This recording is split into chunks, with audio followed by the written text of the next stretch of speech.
जय गुरु जी संगत जी। संगत जी, गुरु जी की डिवाइन कॉल सत्संग प्लेटफॉर्म में आप सभी गुरु परिवार का हार्दिक स्वागत है। शुक्राना गुरु जी महाराज का कि उन्होंने मुझे ये सेवा दी कि मैं आप सभी गुरु परिवार के समीप आके गुरु जी के कल्याण महिमा अनुभव का वर्णन कर पा रही हूँ। अनंतम शुक्राना मेरे गुरु जी महाराज का। संगत जी, आज का जो सत्संग मैं आपके साथ शेयर कर रही हूँ वो अनिल दुबे अंकल का है। ये बहुत प्यारा और ब्लेसिंगफुल सत्संग है। तो मेरी विनती है आप सभी गुरु परिवार से कि सत्संग को अंत तक सुने, ध्यान से सुने और पूरा सुने। सत्संग का मतलब होता है सत्य का संग, और सत्संग की प्राप्ति जब भी होती है जब गुरु कृपा होती है। तो हम सभी बड़े भाग्यशाली हैं कि हम पे गुरु कृपा हुई और हमें सत्संग सुनने का और शेयर करने का सौभाग्य प्राप्त हुआ। तो आज का सत्संग आप बिना स्किप किए बड़ी श्रद्धा भाव से सुनिएगा और गुरु जी का शुक्राना कीजिएगा कि घर बैठे मालिक की कृपा आप पे हो रही है। सत्संग सुनने का आपको सौभाग्य प्राप्त हो रहा है। गुरु जी महाराज कहते हैं सत्संग सुनने वाले का भी कल्याण और सत्संग करने वाले का भी कल्याण, इससे दोनों का ही कल्याण होता है। तो आज आप इस सत्संग को बिल्कुल भी स्किप ना कीजिएगा और मालिक का शुक्राना कीजिएगा। इसके अलावा अगर आप भी अपने सत्संग अनुभव शेयर करना चाहते हैं तो हिंदी में साफ राइटिंग में आप अपना सत्संग लिखकर हमारी जीमेल आईडी पर सेंड कर सकते हैं, ताकि आपके द्वारा सुनाए गए सत्संग से जो भी गुरुजी महाराज की नई जुड़ने वाली संगत होगी उन्हें गुरुजी के कल्याण महिमा अनुभव के बारे में ज़्यादा से ज़्यादा पता चलेगा। सत्संग आपको पसंद आए तो आप इसको लाइक कीजिए, चैनल को सब्सक्राइब कीजिए, वीडियो को ज़्यादा से ज़्यादा संगत में शेयर ज़रूर कर दीजिएगा और बेल आइकन दबाना बिल्कुल भी नहीं भूलिएगा। जब भी कोई लेटेस्ट सत्संग आएगा उसका नोटिफिकेशन आपके पास आएगा। तो चलिए संगत जी, चलते हैं गुरु जी महाराज के सत्संग की ओर। सत्संग शुरू करने से पहले करते हैं गुरु जी का मंत्र जाप। ओम नमः शिवाय, शिव जी सदा सहाय। ओम नमः शिवाय, गुरु जी सदा सहाय। जय गुरु जी संगत जी। संगत जी, सबसे पहले तो गुरु जी महाराज के चरणों में कोटि कोटि नमन। सारी संगत जी को जय गुरु जी। वाहेगुरु जी का खालसा, वाहेगुरु जी की फतेह।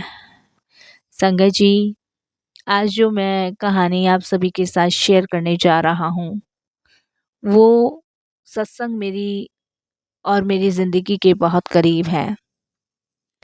मेरी ज़िंदगी की कुछ ऐसी कहानियाँ हैं जो मेरी छाती तक फाड़ देती हैं, जो मुझे ये एहसास करवाती हैं कि जीवन की शैली इतनी आसान नहीं है और इस जीवन शैली को बिना परमात्मा की मर्जी के जीना तो बहुत ही मुश्किल है। हम ना ईश्वर की मर्जी के बिना सांस ले सकते हैं और ना ही अपना ये जीवन व्यतीत कर सकते हैं। हमारा जो जीवन है वो बिना प्रभु के अधूरा है। हम भाग्यशाली हैं कि हमारे जीवन की जो डोर है वो गुरु कृपा के हाथ में है। कभी कभी डर लगता है कि ये डोर कहीं परमात्मा छोड़ ना दे, नहीं तो हमारा क्या होगा। फिर ये एहसास होता है कि भगवान ईश्वर कभी किसी को ना तो मायूस रखते और ना ही छोड़ते। तो मैं बड़ा शुक्राना गुरुजी का करता हूँ, अनंतम शुक्राना गुरुजी का करता हूँ कि ये मौका वो दे रहे हैं। अपने मुख से मैं कुछ वर्णन महाराज का कर पा रहा हूँ तो इससे ज़्यादा सौभाग्य की बात तो कोई है नहीं। और आज गुरु पर्व है तो इससे ज़्यादा शुभ दिन और शुभ समय कोई नहीं है। एक समय ऐसा आया था कि मेरे शरीर भी टूट रहा था और मेरी किस्मत भी टूट रही थी। संगत जी, शरीर भी जब टूटता है ना तो अंदर तक की आत्मा टूटती है, और जब किस्मत टूटती है, ये किस्मत रोती है तो आपकी आत्मा भी रोती है उस समय और आपकी आत्मा भी टूटती है। दोनों में ज़्यादा फर्क नहीं है। जीवन में सुख और दुख हमेशा आते हैं और जाते हैं, लेकिन कुछ दुख ऐसे होते हैं जो आकर ठहर जाते हैं, जिनको दूर दूर तक जाने का रास्ता नहीं मिलता है। लेकिन ऐसे में अगर किसी गुरु की कृपा आप पर हो जाए या उसकी नज़र भी आप पर पड़ जाए तो आप 84 लाख के घेरे से मुक्त हो जाते हो। तो मैं बड़ा शुक्राना करता हूँ इन सब चीज़ों का, और मैं मानता भी इन सब चीज़ों को बहुत हूँ। संगत जी, सब कुछ नॉर्मल मेरी लाइफ में चल रहा था, बस कभी कभी मुझे सीने में तेज जलन होती थी। वैसे मुझे कोई प्रॉब्लम नहीं थी, लेकिन कभी कभी सीने में ऐसा लगता था जैसे किसी ने तेजाब डाल दिया हो, इतनी जलन होती थी। और मेरे को अक्सर ऐसा लगता था कि गैस है, एसिडिटी बन रही है। और मुझे ऐसा ही लगता था जैसे कि कभी कभी कि कुछ गलत खाने से या कुछ गड़बड़ खाने से ऐसा हो गया है।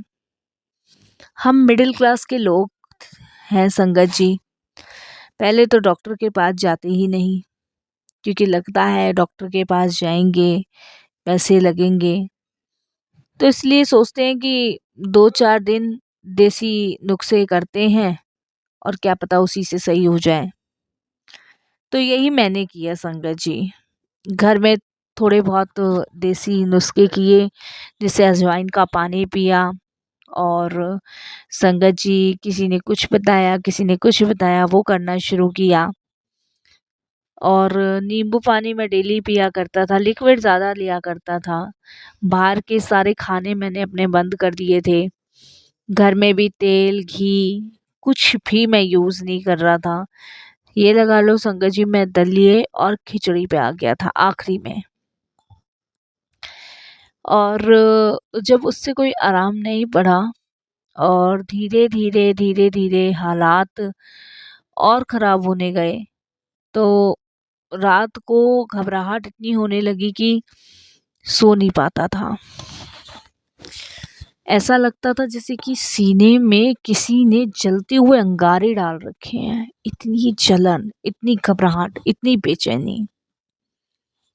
पहले 5 मिनट होती थी, फिर संगत जी 5 से 10 मिनट बढ़ी, और फिर पूरी रात।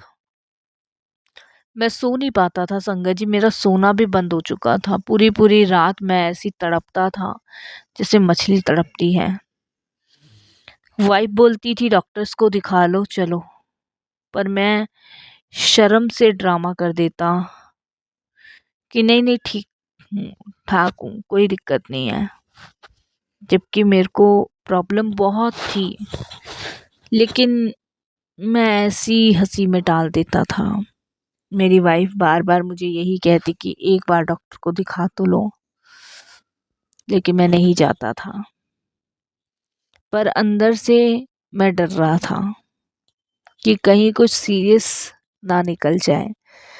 और ये तो अक्सर ही होता है संगत जी, अगर शरीर में कोई ऐसी बीमारी लग जाए या वो बार बार हो रही है, तो अंदर से एक डर तो पैदा होता है कि कहीं ऐसा ना हो कि कोई बीमारी निकले आए, कोई सीरियस प्रॉब्लम हो जाए। तो घबराहट तो थी, लेकिन बीमारी में जितना डर छिपाओ वो उतना जिल्लत करके बाहर आता है। और ऐसा ही हुआ। मैं जितना डॉक्टर के पास जाने से बच रहा था, जितना मैं बीमारी से बचने की कोशिश कर रहा था, वो इतनी ही करीब मेरे आ चुकी थी। ये मेरे लिए और और से भी और ज़्यादा दर्दनाक बात थी संगत जी। एक रात अचानक मैंने खाना खाया और आराम से सोने गया, और मुझे सांस लेने में प्रॉब्लम होने लगी। छाती पकड़कर मैं ज़मीन पर गिर गया। मेरी वाइफ दौड़ कर आई, बच्चों ने उठा के मुझे संगत जी कुर्सी पे बिठाया और हॉस्पिटल के लिए लेके चल दिए। संगत जी, जब मैं हॉस्पिटल में गया तो मेरे चेहरे पे डर साफ नज़र आ रहा था, और मेरी अंदर से आत्मा इतनी डरी हुई थी ना कि मैं आपको नहीं बता सकता। बहुत ज़्यादा डरी, बहुत ही ज़्यादा। हॉस्पिटल में डॉक्टर्स ने टेस्ट के लिए बोले, कुछ इंजेक्शन भी मुझे लगाए पर आराम नहीं पड़ा। तो जब डॉक्टर ने टेस्ट करवाने के लिए कहा तो हार्ट में ब्लॉकेज निकले। मेरे कानों में जैसी झंझनाहट सी हुई, डॉक्टर ने तुरंत एडमिशन किया और बोले अर्जेंट इनका हमें एंजियोग्राफी करनी पड़ेगी। मेरी आंखों में उस समय पानी आ गया। मुझे नहीं पता था कि मेरी ज़िंदगी अब इस मोड़ पर आ जाएगी। डर, घबराहट और संगत जी सहमा हुआ मैं सोचकर भी मैं घबरा जाता हूँ उस समय को, उस पल को। 4 दिन आईसीयू में बिताए, नींद नहीं आई, खाना नहीं खाया, बस वेंटिलेटर और निगाहों में डर कि अब क्या होगा। बस यहीं तक का सफ़र था क्या मेरा? अब ज़िंदगी ख़त्म, अब जीवन में कुछ नहीं बचा। बहुत डर संगत जी, बहुत ज़्यादा डर। मेरी वाइफ आईसीयू के ग्लास के बाहर खड़ी, आंखें लाल, रो रो के उसकी सूज गई थी, क्योंकि उसने भी मुझे कभी ऐसे हाल में नहीं देखा था। और मैं उस टाइम समझ गया, जब शरीर गिरता है तो इंसान का ईगो भी टूटता है। संगत जी, कोई बैंक बैलेंस, कोई शो ऑफ कुछ नहीं चलती उस समय, जिस समय मौत आपके सामने खड़ी होती है। उस समय पैसे का पैसा धरा रह जाता है। किसी की हिम्मत, किसी की ताकत नहीं है कि वो आपको नई लाइफ ब्लेस कर दे या मौत के साई को दूर कर दे। अगर ऐसा कोई कर सकता है तो वो है भगवान, सिर्फ ईश्वर, और कोई भी नहीं, कोई भी नहीं संगत जी। संगत जी,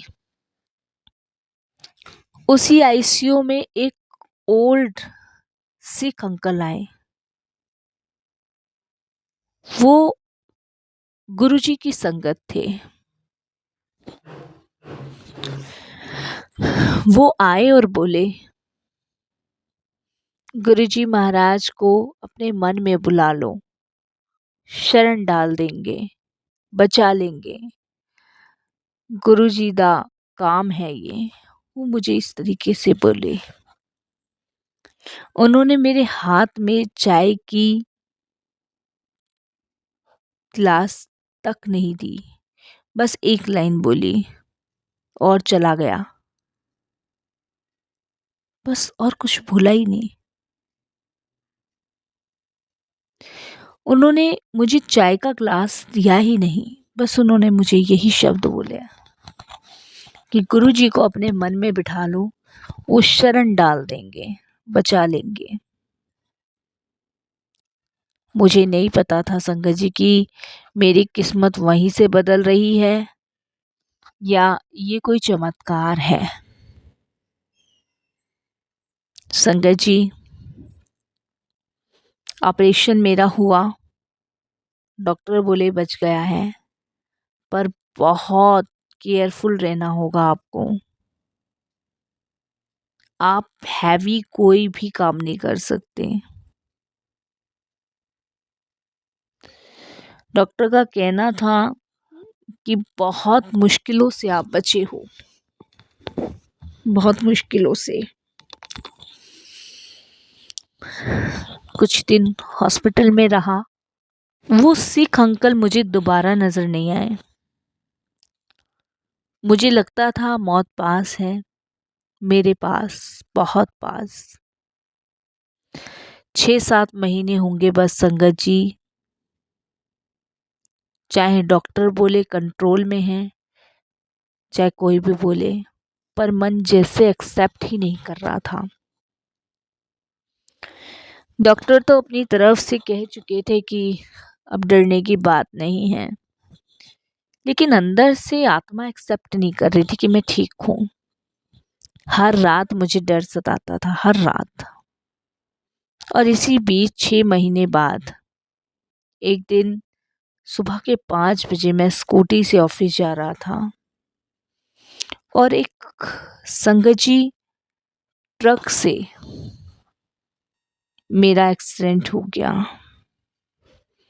ये सुबह संगत जी 5 बजे के आसपास की बात है, इतना ही शायद टाइम हो रहा था। मैं 20-25 फीट दूर जाके गिरा। उस मंथ में मेरे सामने सिर्फ मेरे बच्चे थे।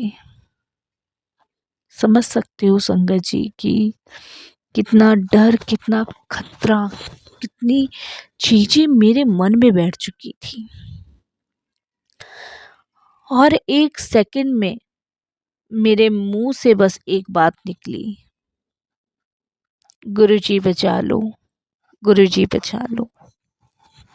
बस एक यही शब्द निकला और कुछ नहीं निकला, सिर्फ यही शब्द निकला। उस ट्रक वाले ने अचानक ब्रेक लगा दी। संगत जी, लगी तो मेरे बहुत ज़्यादा थी, पर वो मेरे पैर पे ट्रक चढ़ जाता, पर जैसे ही उसने ब्रेक लगाई और वो मेरे पैर पे नहीं चढ़ पाया। कल्पना करो संगत जी कि अगर लास्ट सेकंड में ब्रेक दबा दिए तो संगत जी क्या होता। मेरे लेफ्ट लेग में फ्रैक्चर हो गया था, पर मेरी जान बच गई थी। क्योंकि संगत जी, अगर उसने थोड़ी सी आगे और ब्रेक लगाए होते ना तो मैं ख़त्म था। बस मेरे पैर में फ्रैक्चर आया। और संगत जी, अगर वो 1 सेकंड और निकल जाता ना तो मैं अंडर व्हील्स आ चुका होता, सत्संग नहीं शेयर कर पा रहा होता, लाइफ ख़त्म हो चुकी होती, कुछ जीवन में नहीं बचता, सब कुछ ख़त्म, फिनिश। मैं उस सड़क पर पड़ा था, खून बह रहा था और मेरी आंखों से संगत जी एकदम दहशत की पट्टी दिख रही थी। और दिमाग में बार बार वही आईसीयू का सिख अंकल सामने आ रहे थे, शरण डाल दे, शरण डाल दे। मुझे समझ आ गया कि मेरे साथ ये कोई ऐसी भ्रम वाली बात नहीं है। मेरी लाइफ को भगवान बचा रहे हैं, मेरी लाइफ को गुरुजी बचा रहे हैं। उसके बाद मुझे घर वाले ले आए। संगत जी, प्लास्टर हुआ लेग में, 2 महीने बेस्ट रेस्ट। 2 महीने बाद मेरे अंदर का पूरा गेम चेंज हो गया। मैंने मन ही मन गुरुजी को बोल दिया, अब मैं तेरा, बाकी सब तू कर दे। मेरे अंदर एक सरेंडर आ गया और वो सरेंडर मैंने गुरुजी को समर्पित कर दिया। डॉक्टर्स की रिपोर्ट्स में फियर कम होने लगा, एनेक्सली धीरे धीरे गायब होने लगी। और सबसे शौक ये, जिस ब्लॉकेज ने मुझे आईसीयू भेजा था वो 6 मंथ के बाद रिकवर होने लगी। डॉक्टर्स बोले Your heart flip is better than Browse house is the possible। मैं हंस पड़ा। डॉक्टर्स को क्या बताऊं, ये कोई मेडिकल ट्रीटमेंट नहीं है, ये ब्लेसिंग्स ट्रीटमेंट है जो गुरुजी ने हमारे जीवन में किया है। मैं आज ये क्यों बता रहा हूँ, क्योंकि आजकल लोग मौत से तब डरते हैं जब मौत सामने खड़ी हो जाती है, पर असली समझ ये है बचाने वाला कोई और शक्ति नहीं है जिसे हम देख नहीं पाते, पर वो सबको देख रहे होते हैं, सबको। मेरी बीमारी ने मुझे झिंगोरना सिखाया, मेरे एक्सीडेंट ने मुझे सरेंडर करना सिखाया। आज भी जब मैं नोएडा से गुरुग्राम रोड पर जाता हूँ और उस जगह से गुजरता हूँ जहाँ एक्सीडेंट हुआ था मेरा, मैं बस एक ही विषय पर बोलता हूँ, thank you so much Guruji, thank you so much. क्योंकि जिस पैर ने फ्रैक्चर देखा था, आज वही पैर मुझे मंदिर लेके जाता है। संगत जी, यही मैं सत्संग को विराम करूँगा और यही कहूँगा, शुक्राना गुरुजी, शुक्राना, आपका अनंतम अनंतम शुक्राना। वाहेगुरु जी का खालसा, वाहेगुरु जी की फतेह। ओम नमः शिवाय। शिव जी सदा सहाय। ओम नमः शिवाय। गुरु जी सदा